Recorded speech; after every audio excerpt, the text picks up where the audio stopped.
Saturday morning. Yes, my loyal Collectors Radio Show folks here and everything. And this episode is for you as well, as they all are. But your comments on last week's show has dictated what we're going to do this time. So, all right. Some of you have your coffee. Some of you are, maybe it's too late in the day to have the coffee.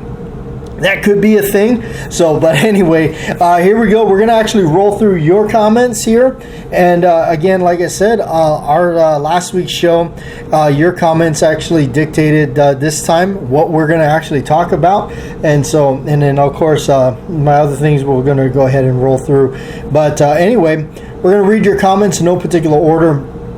Again, if your comment was not read, it's either after the fact of doing production of this, which we do work on production of the show pretty early during the week. As soon as pretty much after your stuff, this stuff comes out, we're pretty much working already on, production on getting the next show up and running. That's in order for us to get it out in a timely manner and make sure that it's actually available for you every Saturday morning. Okay, so here we go. We're going to read the comments. Also, sometimes the comments do get pulled. That's beyond our control here, myself, the editing team that helps work on the channel and all that. The other thing too, sometimes your comment is just too rated R that we can't go ahead and read through. So anyway, here we go, no particular order. We got one here. Shane, I broke down and bought one of two of the pair of 2020 Pythons together with a fellow buddy. I ended up getting the 3-inch. From what I am reading, the rear sight will be an issue in some shooting, so they may get a replacement. They may get some replacement. Those blacked out magazines by Wilson you got look awesome. Yes, they are. These are those blacked out magazines that they are offering, which is actually on the table because we're going to be talking about them. About magazines, not particularly those, but yeah, those are out here. But anyway, thank you for always recommending these awesome products to make shooting just that much more fun. And that's what it is too. I've been doing products and looking at different products and trying different products, mainly because I just wanted to kind of see what they're like myself, and that way I can share with you folks on, hey, what was my experience? Was this good? Was this bad? Was it terrible? Should you buy this product, or is it just downright awful? And a lot of times I'll buy the product and literally try it right here on the show or on a video for you. We've done that. And those of you that caught last week's show, did you see that little sneak in segment towards the end there? How many of you actually saw that, huh? Okay, so, but yeah, a lot of that stuff, I just try it out and see how it goes. Speaking of magazines, like I did talk about early on, like I will say, my experience in the first, I was looking at the ETM magazine compared to the Vickers Elite magazine, and especially in the 9mm lineup, I said, is it worth it? I don't know.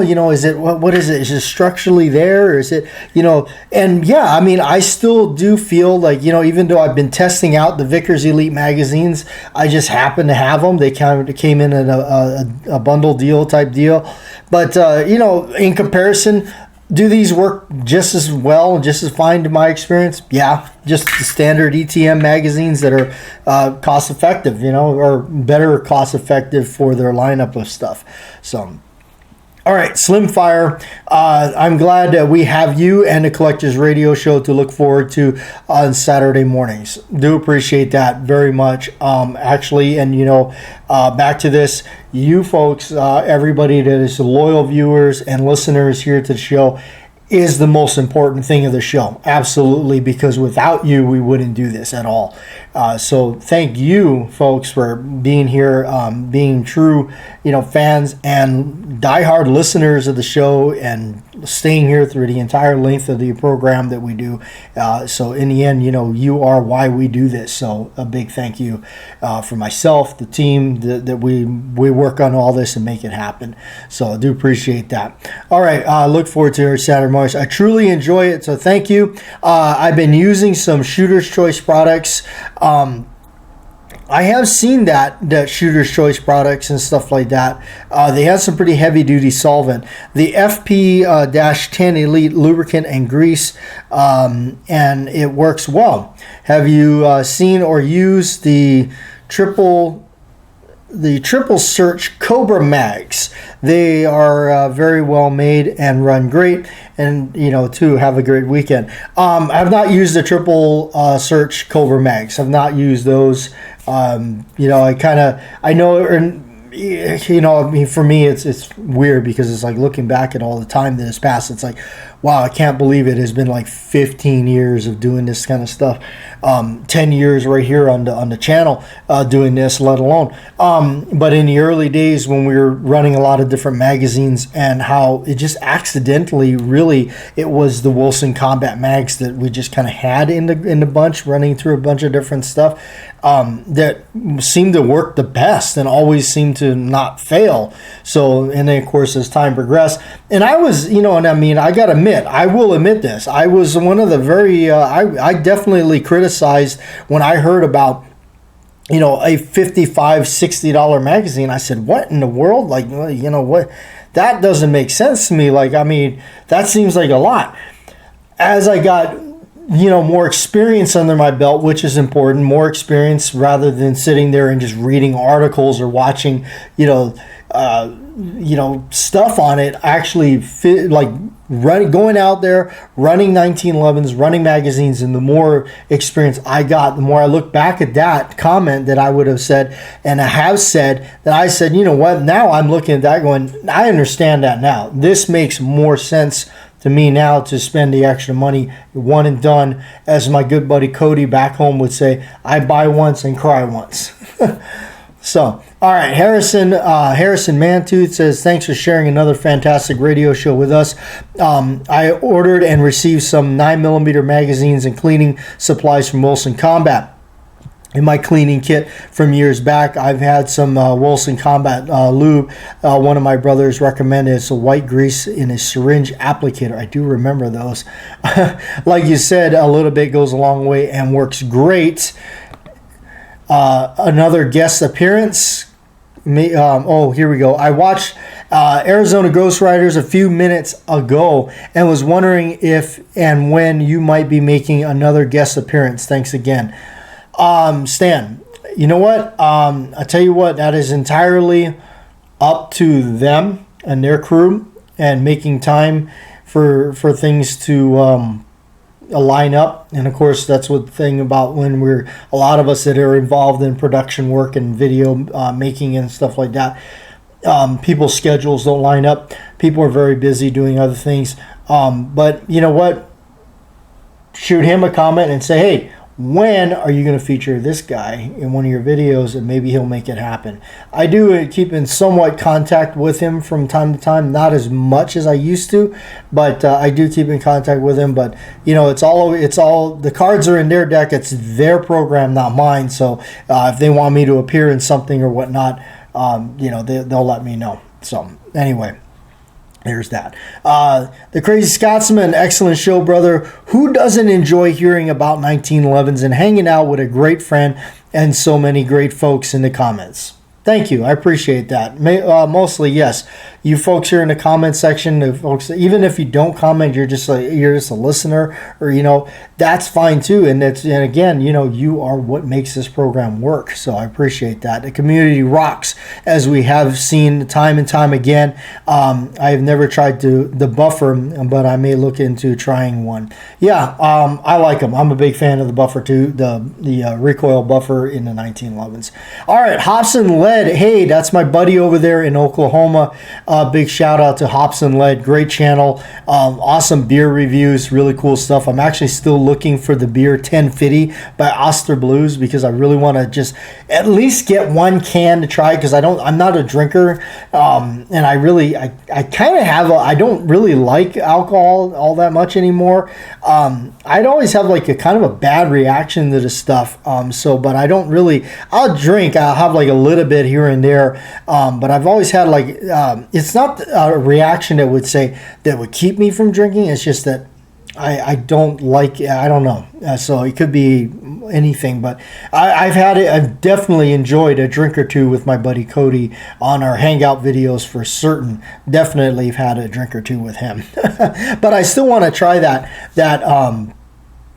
1050 Oster Blue stout beer, because I just want to at least do it, and we'll be doing it on the show. It'll have to be a show that's been done and produced later in the day, not first thing in the morning.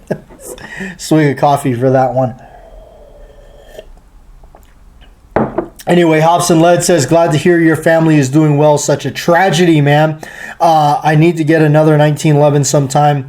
I'd go for a double stack 9mm. Yeah, man, you need to get another one, because I know you had a couple there on your channel or back in the early days. I've been subscribed to Hobson Led for a very long time. Awesome fella. He was actually the one that won one of my giveaways. We had the hunted knife that went out and just literally ran that thing hard and raw, and he was the one that gave it away in the show. And and that was the other thing too with the giveaways. It was easier back then to do the giveaways, because there was like a way to do private messaging and stuff like that, which there isn't now. There's no way to communicate and get addresses and personal information exchanged anymore. I know there's probably like an email thing, but I'm so behind on technology that it just makes it hard. And then plus, the time constraints and everything for me to get down and ship things off and do all that, schedules are as cramped as they are already. It makes it very impossible. So time, I just don't have the time. All right, Stephen K, I believe that's because I'm sorry, the thing is messing with the names. So I'm assuming Stephen K, this is you. Another great radio show. I recently switched my solvent to the Wilson Combat Carbon Remover. I've been liking it so far. I've used it a few times. What a big key thing what I like about it is it doesn't have the ammonia in it. Because that stuff is not only really bad on your you don't want that stuff on you or soaking into your pores. Definitely glove up if you are. It smells really bad. That's another thing I like about that carbon remover. It doesn't have the odor, and it's not as harsh on the barrels and stuff that you're using it on. And I use the ballistol anyway to neutralize all that stuff anyway, but it doesn't have that harshness in it, which is probably, I don't know if it's good or bad or if it works better or worse, but I've been liking it so far. After watching your video on that, thank you, appreciate that. Of course, I'm not getting paid by them or anything like that. I'm just running through buying products with my hard-earned money, testing it out, and giving you the feedback. Wanting to get away from more toxic solvents as I clean my my guns after every range session. Ooh, I'm bad at that. I don't do that. I also take down my carry 1911 weekly to wipe the lint out, re-lube for carry. I've used WC Ultima Lube universal oil and light oil for years, which I've added the light oil to my inventory just recently. My only handguns I own and carry are 1911s, government size in 45 ACP. WC products are excellent. Stay safe. Yes, I do like their products a great deal, because yes, they do make great stuff. All right, Danger Man. The bracelet is pronounced Mountain Yard. Yeah, actually I like that. I like the way it's because I always pronounce names funny and everything. That's part of it, being an island boy over there in the island, although I've lost the accent, you would say, the way they talk over there. It's just me being an island boy. The rest of my other friends and family over there, you know what I'm talking about. All right, what is your opinion on how long you should store magazines loaded? The current trend I hear is spring compression doesn't change that much. That is okay to keep them loaded indefinitely. Any thoughts or personal experience regarding this? That is why we brought out the magazine, so we'll go ahead and we'll discuss that. All right. So there again, like your comments are starting to, like, I'm gonna, we'll do that. I mean, if you got comments and stuff you wanted to see on this program or this show that we would discuss, leave them in the comments. We'll do it. That way we can have you guys involved a little bit more with the show. And again, that comment right there from Danger Man is part of one of the things that we brought out for the show this time. Broad's killing. The show helps me evaluate my collection. I'm getting more focused as I get older and letting some items go. Yeah, I've gotten, I've let a lot of things go. Over the years that I've collected, I used to collect and just never sell. Collect, and just have a whole bunch of stuff. Without, I'm not that old, but I've had a lot of things in my collection. I've owned a lot of things. That's because I've involved myself in the industry for so many years that it helped me accumulate a lot of stuff, had it, played around with it, and then eventually a lot of times sending down the road, just letting them go. And that's where a lot of my experience comes from when I talk about things or share my views or opinions on things. A lot of it comes from owning it or shooting it or whatever, having that. And I'm very fortunate to have had the opportunity to actually own a lot of this stuff or get my hands on a lot of this stuff. Absolutely.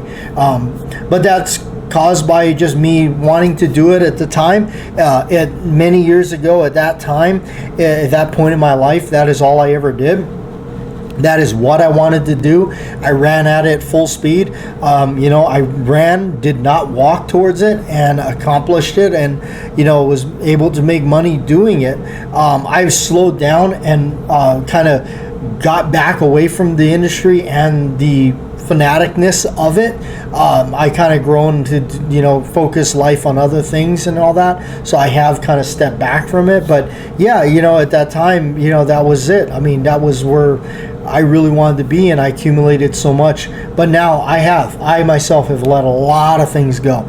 I just pretty much have squared things down to just stuff that I'm using, that if I feel like if I'm not getting any use at it, or I look at it and go, when was the last time I brought this out of the safe to even do anything with?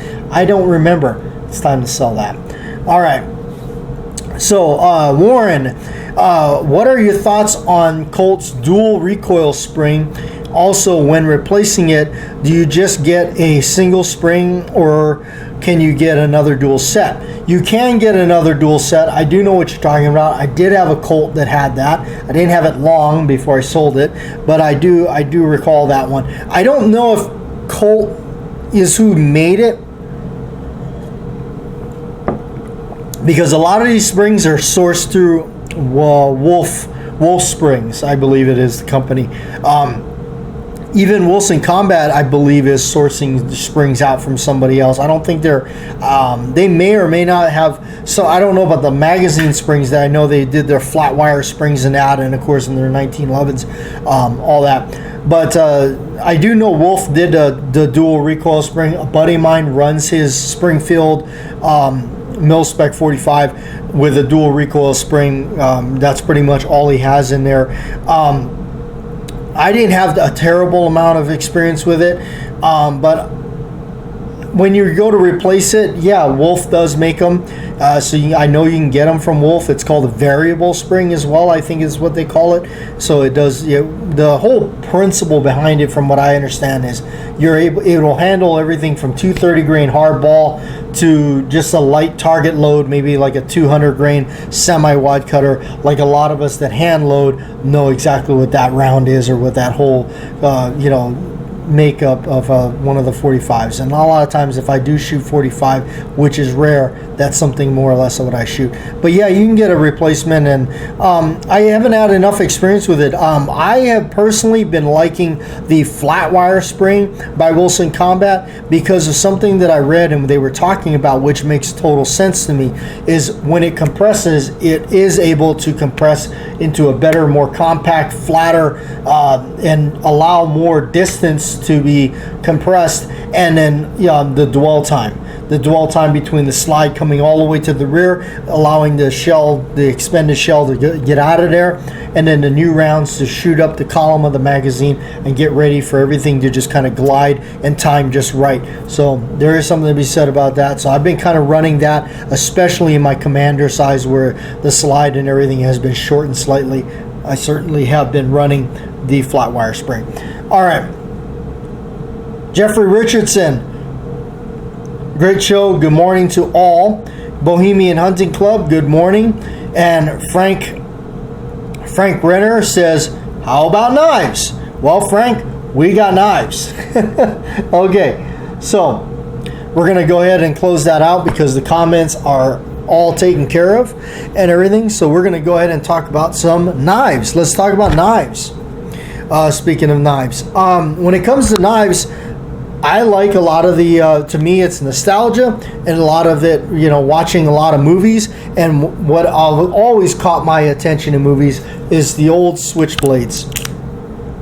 I've got a whole collection of them. I just brought out a small amount of them that I have, and these are just awesome stuff right here. This is known as the 11-incher. The 11s are, to me, the perfect size.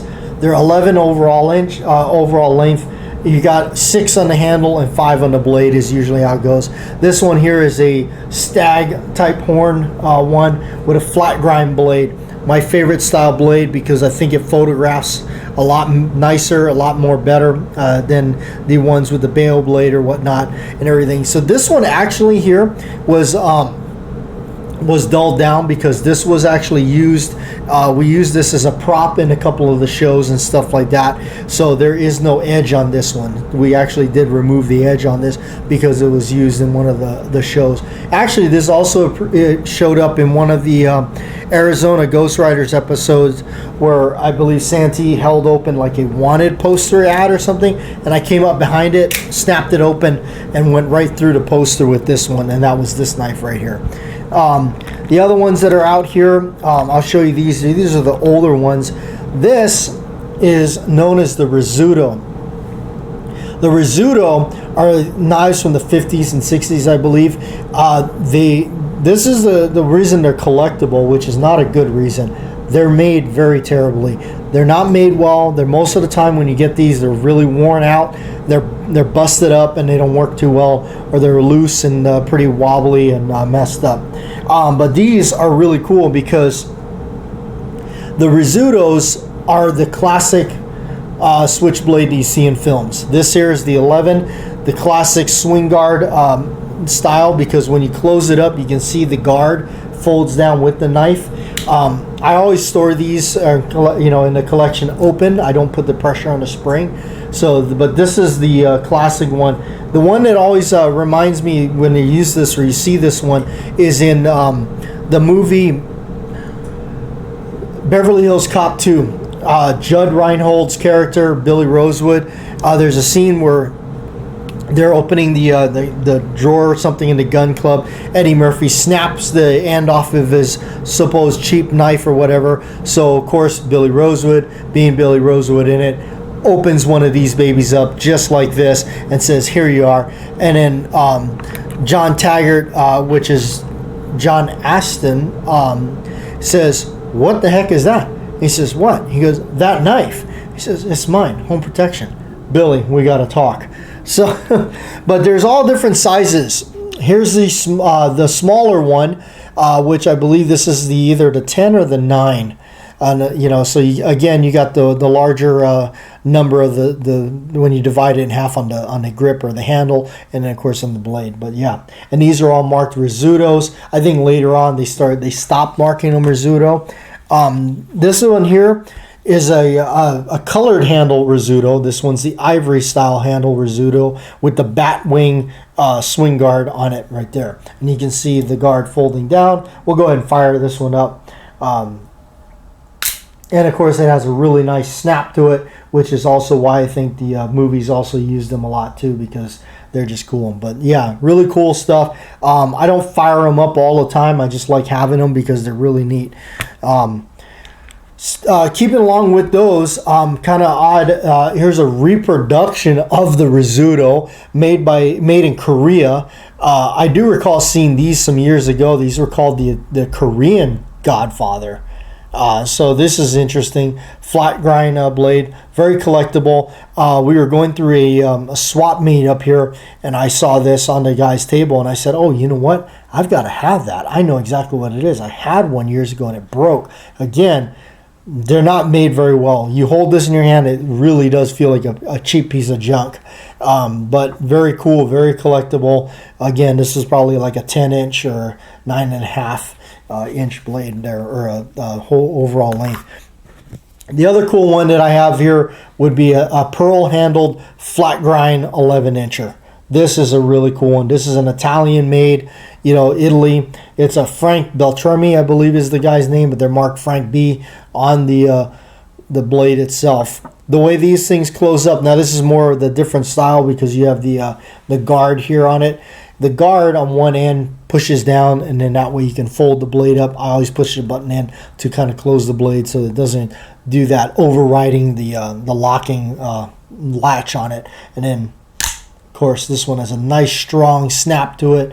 This is a newer model, so really cool stuff. I also have some really old ones that are dated back pretty far, so I like, again, I don't mess with them a whole lot.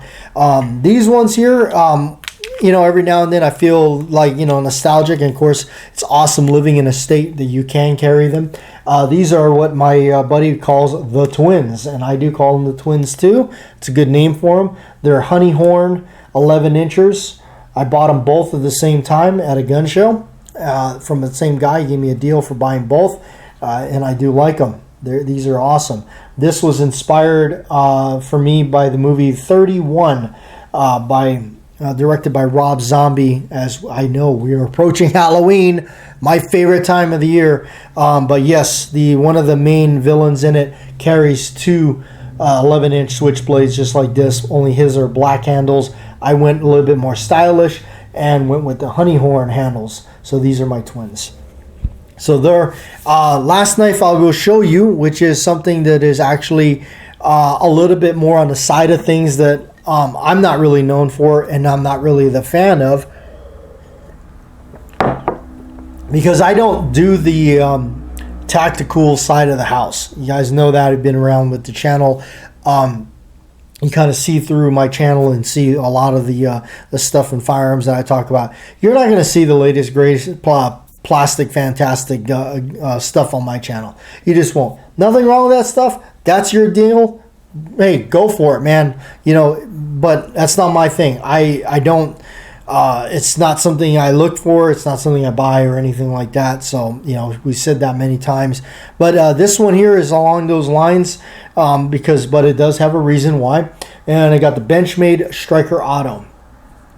This has also got kind of a really interesting story with not this particular knife. I had one like it. Mine didn't have the serrations on it, and it was the start of a really good friendship with a friend of mine that's very near and dear to me, because I ended up giving it to him. Later on down the line, much years later, after we just became really good friends, he showed up and gave me this one. So, and this is a push button, obviously, and so there it is, Tano blade. With this one's got the serrations. This is really cool because why I liked it, why I bought it in the first place. This is the same knife, or a very similar one. I think the one that was an Elisha Witz design, so it had the Elisha Witz on it, but it's still a Benchmade Striker Auto either way. But it was used in the movie Heist with Danny DeVito and Gene Hackman. There's a scene where they're going onto the boat. Danny DeVito wants to know if the rails the gold that they had stolen was melted down into the rails and made into those. He says, "Pay you in gold, right?" He says, "Give me a shiv." Guy hands him a knife, and he goes, "Yeah," and then proceeds to try to cut into what he thinks is the gold bars on the thing, which turns out to be not. Takes a cigar out of his mouth, hands the knife back over. He says, "Find it." So that's the story with that. Of course, they have some really cool history, but I had no idea of all of the history behind it. But I did like it because of the movie. As soon as I found out what it was, which was took a little bit of researching to do to find out what knife was used in that movie. Now I finally did. I got it, and it's cool because actually, in the end, this whole little when my buddy got me this one, and I don't carry it or anything like that. The one in the movie does have the serrations, so go figure. All right. Okay, and then the other thing we're going to talk about is magazines. That's right. The really cool magazines by Wilson Combat. As you see, this lately I've been testing out the blackened ones, the all black ones, and the question is, leaving it loaded or the springs in them, you know, how does that kind of spec out and all that kind of stuff. I've heard a lot of that too. What I can say is I got a little bit of experience myself personally, and then of course I can speak on what has been said out there. You know, yeah, they say don't leave them loaded, all that, you know, but then again, I've seen people have magazines that were from World War II still loaded and fire them and have no problems. My experience, now I've heard the stories of saying the spring gets weaker by its use, compressing, decompressing over and over and over in rapid order. I've heard the story of saying rather if it's decompressed, you know, or compressed or whatever, that doesn't matter. It's the action and motion of it working. I've heard that term. I've heard that story. I can tell you this. My experiences have been, I had some really old Wilson Combat magazines back in the day, and those springs got worn out, and they basically, the follower was not going up all the way to properly lock the slide back to the rear in a 1911 by pushing up the slide lock from the follower. And then when I traded out those springs, the problem went away. I replaced the follower and the spring. With these, my other experience with this is I can tell you this: when you buy these things brand new, they are a bear to load. You start loading up the rounds, and it varies. Some of them will be okay, and some of them will. I had one of these that was really difficult to get that last round in. Really difficult.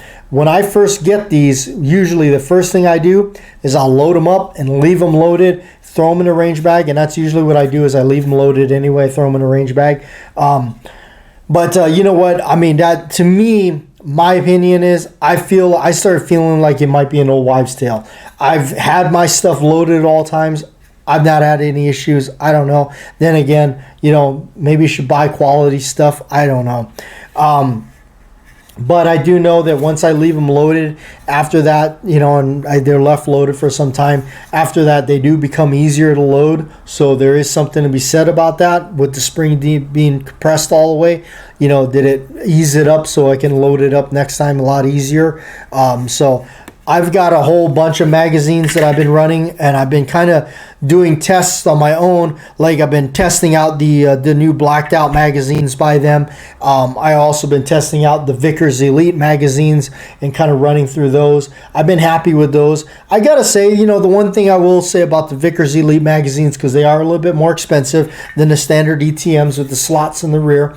The Vickers magazine does feel more sturdy. It doesn't have that tinny feel. Not saying that these feel cheap or anything, but because they're not by any means, they're very expensive. But again, once you buy quality, you don't have to buy any more multiple other things. But anyway, that's kind of been my thing on it. I don't get too wrapped up in it. I also have quite a few magazines, so I kind of roll through, you know, rotate back and forth. But you know what? Just like Ken Hackathorn says, magazines are like the tires on the car. They're going to need to be replaced from time to time. I'm just happy that, you know, with something like this, at least the followers I know are not going to pretty much get worn down too bad. If anything, you know, might get a little bend on the foot here. But I've not experienced any of that with the Wilsons. But replacing the spring, easy. You just order a pack of springs from them, no problem. Even if you're running the polymer base plates like some of these have versus the aluminum or the steel ones, if those crack or whatever, they sell a bag of them. You can replace those as well. So anyway, that's it. Hopefully that's all I got for you on this week's show. Hopefully you enjoyed it. Again, leave your comments or whatever below. If you do like this one here, the two topics that we talked about this time was solely basically for you. You guys asked the question, and I brought it out here for you guys to check out and everything. So, but yeah, we're going to go ahead and wrap up the show. But I wanted to also talk a little bit on back home where I'm from, the islands. Of course, they're going through rough times. That's really sad. It's really sad to see my hometown, my home people go through what they're going through. People have lost, devastation and everything that was inflicted on them and what they're going through. The loss is just, you can't even imagine what that must be like. You can't even imagine what that must be like. No way can you even offer words to even remotely scratch, let alone walk up to the surface of what they're dealing with. And I really got upset when I saw all these multi-millionaires, in some cases billionaires, come over there and try to either yank the carpet from under them or offer condolences or anything like that. It's like they have no idea. They have nothing. No, they shouldn't even. You know what? Yeah, how are you going to sit there and have anything to say about people that fight every day to make a living, working 2-3 jobs? A lot of people I know from back home working 2-3 jobs just to make ends meet. And you sit there in your high castle and your multi-millions and millions, squillions of dollars. You have no say. You have no say at all. So get out of here. You don't even, that's sad. I'm from the island. I grew up there, born and raised. It's a hardship. Every day, it just, most people that I know. I know people that were in law enforcement that have 2 jobs, working all day, working all night, just to make sure that ends meet. My own mother having to make, like, the only way she was comfortable with doing what she was doing, making what out in anywhere else would be an insanely good amount of money. Over there, she had to make that kind of money to make it possible to live and raise me. And Lord knows I was a terror. But, it's difficult. It's not easy on the island. A lot of people struggle. But, it was cool. One of the things I was watching on the news, I saw a lot of those people speaking out. And that's awesome, Our local homeboy from the UFC, BJ Penn, located out there I believe he's from Hilo's side, him out there speaking out. That was really cool. I like to see that. I like to see, and he hit it on the head right on the nail. It's about the Aloha spirit. And that's really the most important thing. I miss home. I do. I miss home. I miss the people. I miss the Aloha spirit. I miss the way people treated one another there, because it's entirely different over there. It really is. It gave me a lot of cool stuff and a lot of cool opportunities to enjoy out there, and I really do. But yeah, my heart goes out to those people, because I can't imagine the loss that they're going through. Is just, it's unbelievable. That's crazy. Just absolutely insane. I'm very fortunate that none of my family lost anything. My mom is near and dear to me, but she's completely safe on the island that she's on and everything. So, but there is a lot of people that it's not okay. It is not, and they're in really a bad way. So, but I had a lot of fun on the island, and I had a lot of good times. Like I said, my Uncle Milton, he passed away. I was very fortunate that I spent a lot of time with him and doing things with him and all that, and going shooting with him and everything. So before I get out of here, I'm going to leave you with a story that's really funny. And this is typical Uncle Milton, okay? I'm sorry, but I'm telling this one, Uncle Mo. He called me up one day and he said, "Hey, can you help me? I wanna go pick up this dog kennel cage thing from Home Depot. We're gonna put it on this concrete slab I got. I did the measurements. It should fit. And I don't know. I don't remember the exact measurements. It was like, well, let's just use it was like 10 by 10. So this cage thing, you know how they list the numbers? It's like 10 by 12 by 10 or something like that, or whatever those numbers would have been. So he saw 10 by 10. So see where this is going. We go down there, we pick up this big box, we rush it back up to his garage. We open this thing up and we're going through all the pipes and the pieces and the fittings and the chain, and it's supposed to just be, as he even put it, that's right, Uncle Mo, oh, we just put the pipes together in construction and walk it over and set it there. It shouldn't take us that long. So as we start to put this thing together, I'm looking at the little concrete slab that he's got going on over there, and I'm looking at the panels that we're putting up, and I'm looking at the size of this thing, and I said, this ain't gonna work. He says, what do you mean? And I said, this sucker is gonna be like 2 feet too wide, long, lengthwise. He says, no, I measured it. Sure enough, he measured 10 by 10 on the concrete pad. This cage was 10 by 12 by 10 high. So by this point, we had already taken all this stuff apart everywhere. And as you know, when you buy products and you open up that box and you start tearing all the stuff apart, there's no way that stuff's going back in the box the way it came out of the box. Okay? So we're sitting there, and he's just he's scratching it. He's beyond himself. He doesn't know what to do at this point. We've got a mess on our hands. We got half this thing constructed, and so I said, you know what? I told him, I said, I got this great idea. Yeah, thinking. There we go. That's the problem. I said, what if we took a pipe cutter and we cut 2 feet off this? 2 feet, 2 feet, 2 feet, 2 feet. Squashed it together. We got 10 feet by 10 feet. Okay. All right. Okay, so how do we do this? I said, pipe cutter. Okay, so where do we get a pipe cutter? Well, we'll go back to Home Depot. We jump in a truck. We go down there. We're looking at pipe cutters. They ain't cheap. Malcolm was looking at that, and he says, yeah, man, he goes, because I think it was, what was it, like $50 or $30, something like that. I don't remember exactly what it cost, but we went with the $30 model. And we get back up there, we get all the way back home, and we get there, and I go to put this thing on the pipe, and guess what? It don't fit. The pipe's too wide, the cutter's too small, because we cheaped out. And he said, oh man. So we said, no, let's go back, we'll return this. We get back down there, and I said, you know what we should have done? We should have brought a length of pipe with us. And he said, that probably was a good idea. And he said, I don't know. He goes, do you think that $50 won't work? I said, I don't know. We went back home, got a piece of pipe, went back there, bought the thing, went out to the parking lot, tried, yeah, okay, it's the right size, went back, and we proceeded to start cutting this thing. It looked great on paper.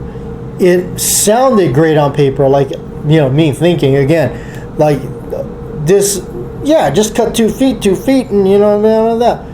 Yeah, it didn't exactly work out that way. Let's see. 8 hours later, we constructed this thing, and what we had in the end was something that was probably looked like it was done by the Three Stooges. Only it was just 2. But that was one of those times where I will never forget that. I will never forget doing something like that with him and living it up, because there were so many moments like that, so many adventures with him and doing stuff like that. And I'm telling you, that's what life's about. That's what things are about, and doing things like that and spending time with people that you really care about. And that's what I did. I really cared about him. I love him to death. I'm so upset he's gone, but he wouldn't want me to focus on that. But that's what it is. All this kind of stuff is just doing stuff like that, spending time with him was very important.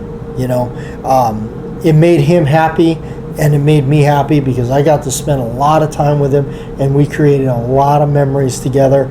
And I just never thought, as so surreal as it would be to be sitting here and talking about this stuff and these moments with him being gone. You just don't think that would actually happen. You knew, knowing it would have to happen. He's up there in age, but I didn't think that it would actually be like that. I'd be sitting here talking about him, reminiscing all these stories, but he's gone, knowing he's gone. And that was one of the hardest things when I left the island to come out here. I knew when I said goodbye to him, I knew that was going to be the last time I ever saw him alive. I knew that. But to my Uncle Melton, there you go.